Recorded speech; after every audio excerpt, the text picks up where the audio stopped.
Kuva mu ntangiriro z'ukwezi kwa karindwi mu mwaka w'2016 niho mu Rwanda ibicuruzwa bya caguwa byinjizwa mu gihugu birimo nk'imyenda n'inkweto byambawe byongerewe umusoro, nko ku myenda wavuye ku madolari 0.2 ku kilo maze ushyirwa ku madolari 2.5, naho ku nkweto uva ku madolari 0.2 ku kilo ugera ku madolari 5 hagamijwe guca intege y'imyambaro itujuje ubuziranenge.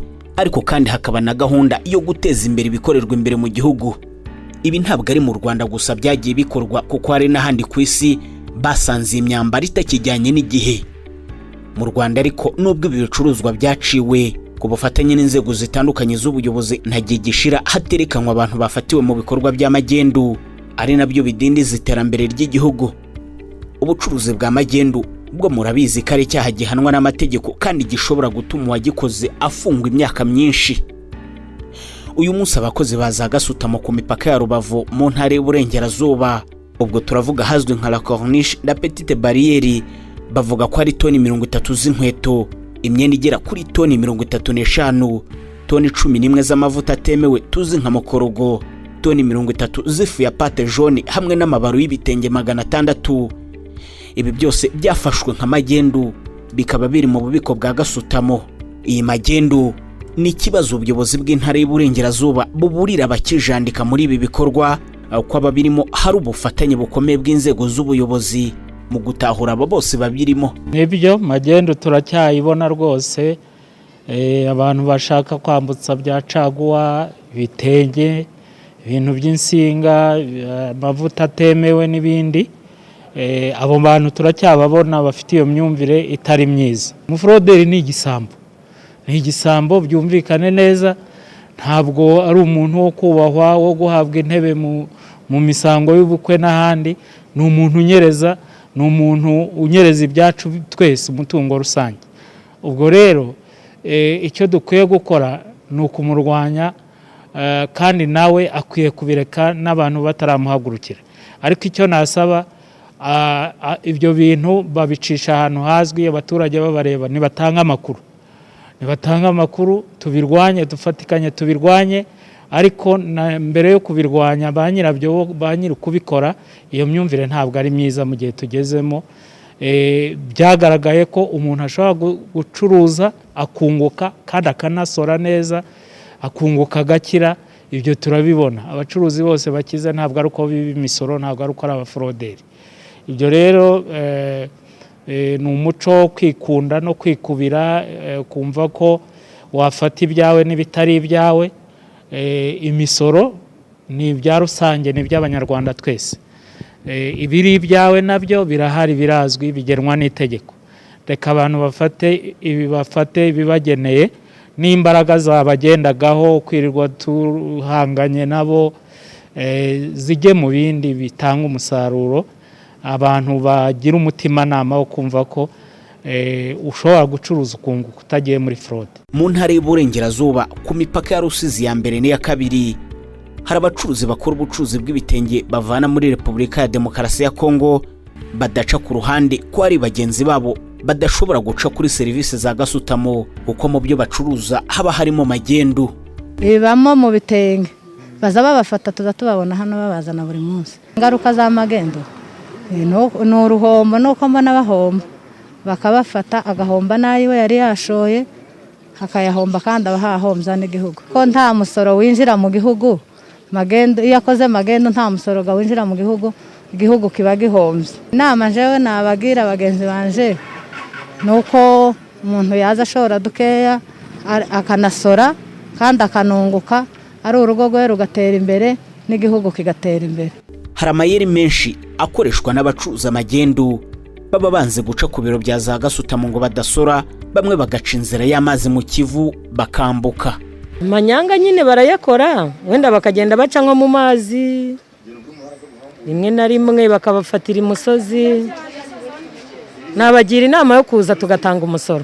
Ingaruka za magendu nuko nyine ntago tuba tucyubatse iterambere ry'igihugu, ntago tuba tucyubatse ya mihanda, ntago abana bacu bashobora kwiga. Mu by'ukuri magendu nimbi, nabagira inama yo kuza tukajya dutanga umusoro. Saha gusa mu karere ka Rusizi abakora magendu bahora bahinduranya amayeri, kuko nk'iyo ugiye mu karere ka Rubavu n'aho abakozi ba Gasutamo bakubwira ko hari abijijisha bagapakira n'inkweto z'ukuguru kumwe mu rwego rwo kugira ngo nihagira ubafata n'ubundi izo nkweto zitazagira icyo zimara. Gusa PSF nk'urugaga rw'abikorera muri iyi ntara rwo ruburira abanyamuryango barwo ko gukora ibi ari kwishyira mu kaga. Nk'uko hari ubufatanye bwa PSF n'inzego za leta, n'ubundi dukomezanya ubukangurambaga.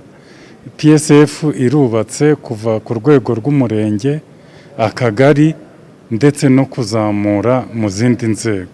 Urumva yuko ibikorwa byose cyangwa inama zose tuba tuhari,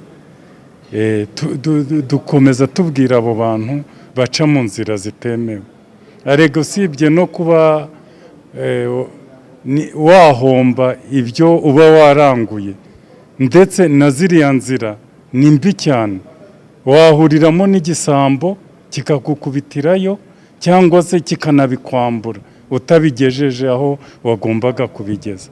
Inama rero twabagira ni uko ziriya ngeso bazireka, mu by'ukuri bagaca mu nzira nziza, bagaca kuri douane, bagasora, kandi nzi yuko bakunguka batanyuze mu ziriya nzira.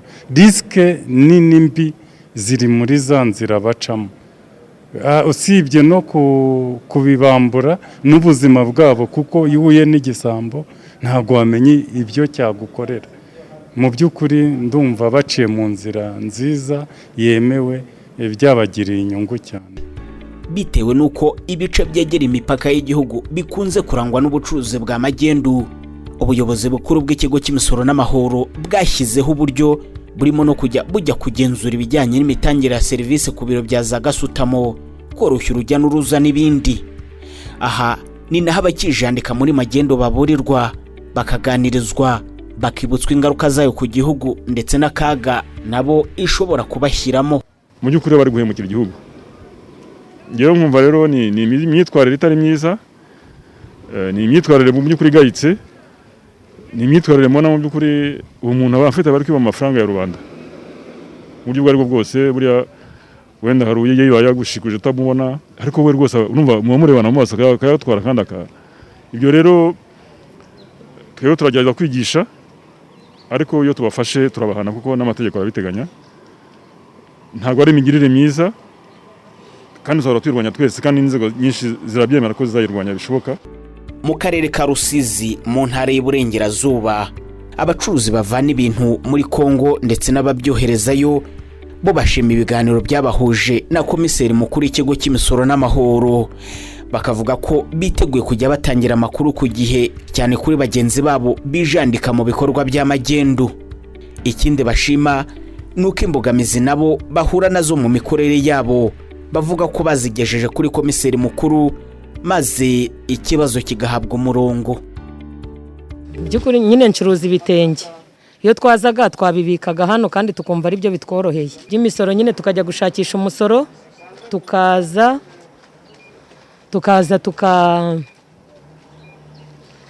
tukabibika hano, twabona umusoro tukaza tugasora. Inama yatugiriye nuko tuzajya tuza tugahita dutanga umusoro, tukajyana ibicuruzwa byacu. Twabura imodoka tukabimenyesha ubuyobozi ko tubuze imodoka. Muri make niyo nama nziza yatugiriye. Ngewe nyine komiseri ibyo atubwiye mu by'ukuri numvisha ari byo. Wenda kubibika hano inzego z'umutekano zitabizi nabyo ni ikibazo nyine. Iyo dusuye tumusobanurira ibibazo n'ibyifuzo dufite, tukabimubwira nyine bikatworohereza mu buryo nyine bw'uko abatugejejeho igitekerezo cyiza, akatubwira ati tubahe serivisi inoze. Buriya na ba rasoveri nabo bazajya bisubiraho baduhereze nyine serivisi nziza. Nyine inama nabagira nuko baza tugatanga umusoro mu gihe gikwiye, tugatanga umusoro, twagira impungenge z'umusoro ko ari muremure tukegera ababishinzwe bakatugabanyiriza umusoro. Ibyo kuvuga ngo tugomba kuraza imari yacu hano hantu, ntabwo umutekano uba wizewe, twaje kubona ari byo. Ariko natwe imbogamizi dufite, hari igihe tuva kurangura bwije, noneho tukabura imodoka zidutwarira imizigo, tugasora tugatanga imisoro, ariko ntitwabe tubona imodoka zidutwarira imizigo. kuko hari igihe tuja muri gare tukabura imodoka, bariya bafite amamodokari muri gare bakanga gutwara ibintu by'ibitenge ngo bibatesha umwanya, ngo polisi irabahagarika bagenda babisobanuraho birebire ngo bakica umwanya wabo. Noneho twebwe twafashwaga n'imodokari zizana imizigo, ibiribwa zivuye za Kigali zija muri Kongo, nizo zadufashagaho kuko bo ntibirirwa banatubwira ngo tugende tujane n'imizigo yacu tugende tuyisobanura.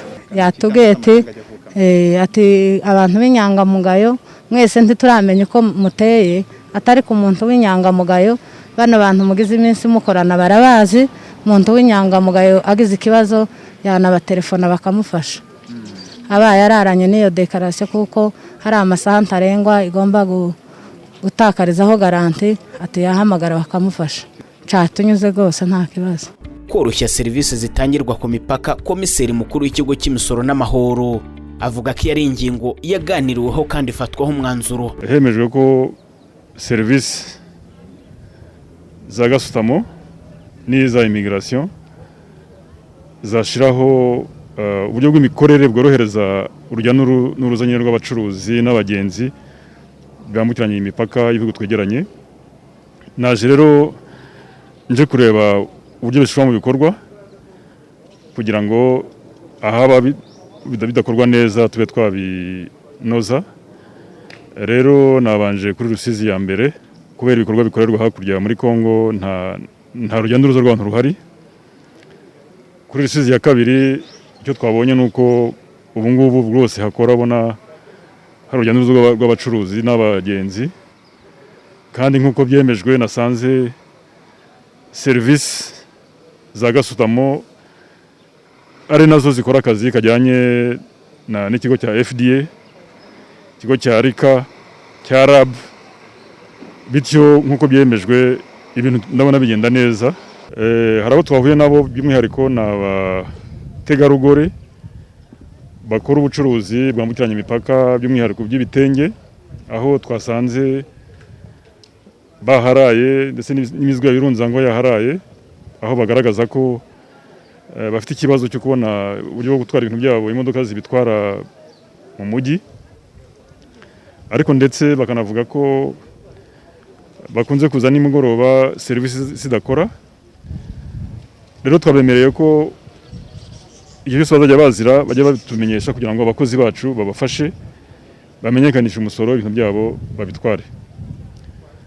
Icya kabiri ni uko twabana basabye kuko bagaragaza ko kenshi bafatwa ibyo bafite bikitwa ari magendu kandi nyamara baba bisoreye, ariko twasanze mu by'ukuri hari imbogamizi ndetse nabo bemeye bagaragaza ko muri bo harimo bamwe ko bakora magendu y'ibitenge.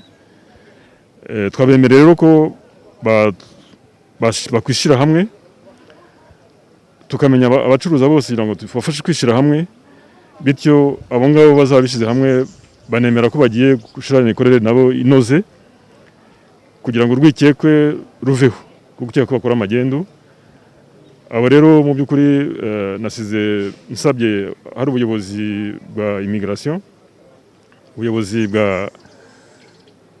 bwa gasutamo kuri Rusizi ya kabiri ndetse n'uhagarariye polisi cyangwa se witwa RPD kugira ngo bazabahuze babafashe, bityo tuborohereze mu by'ukuri ko gufatwa kwa hato na hato, kubera ko tugiye kubafasha batware magendu bibe byavaho, kandi babitwemereye ko bazanadufasha kumenya n'abandi baba bakora magendu, bityo tube twazatuma nibura haba impinduka muri ubwo bucuruzi bwambukiranya imipaka kuri aba bamama bacuruza ibitenge.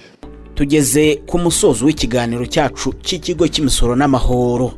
Ni ikiganiro twagarutse ku ngamba zirimo no kwirinda magendu, aho twibanze mu ntara y'Uburengerazuba mu turere twa Rusizi na Rubavu. Mwumvise uburyo inzego zitandukanye zahagurukiye kurwanya magendu ikigaragara muri izi nce. Igihe rero nawe ubonye abari mu bikorwa by'amagendu, duhamagare ku murongo utishyurwa w'ikigo cy'imisoro n'amahoro 3005 maze tubikurikirane. Zirikana ko iyo ubonye umuntu uri gukora amagendu ukamwihorera, buriya ayo mafaranga y'imisoro anyereje yashoboraga kuzubaka ishuri umwana wawe yari kuzigamo, cyangwa se akaba yanakubaka ivuriro rivura abarwayi. Twese rero urugamba rwo gukumira abanyereza imisoro ruratureba.